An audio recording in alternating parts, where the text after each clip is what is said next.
Müharibə bitmişdi. 2021-ci ilin yanvar ayının 19-u.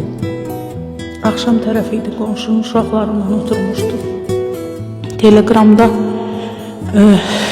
şəhidlərimizin videolarına baxırdı. İlkin şəhidlər siyasında içində var idi. Hələ də tapılmamışdı. 4 aya yaxın müddət axtarış getdi. İçindən heç bir xəbər ala bilmirdik. Hələ uşaqlar telefonda baxanda məndən gizlədirdilər telefonu ki, birdən oda rastlarına çıxar, mən görərəm. Onların əlində görməyim deyə telefonda özlərinə yaxın tuturdular.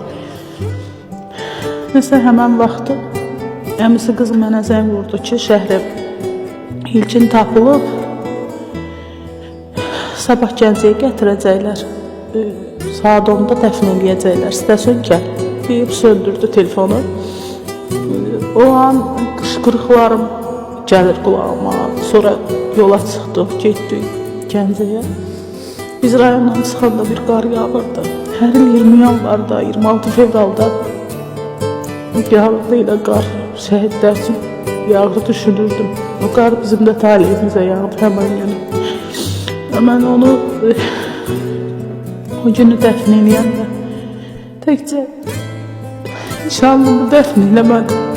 Bütün arzularımı, bütün xəyallarımı, bütün yaşaya bilmədiyimiz hər şeyi o gün o torpağın altına dəfn elədim. Bugün nə qədər çətinlik yaşayıramsa yaşayım, həmişə o mənim ürəyimdə dünən kimi olan bir yaradır. Heç vaxt sağalmayan bir yaradır mənim ürəyimdə.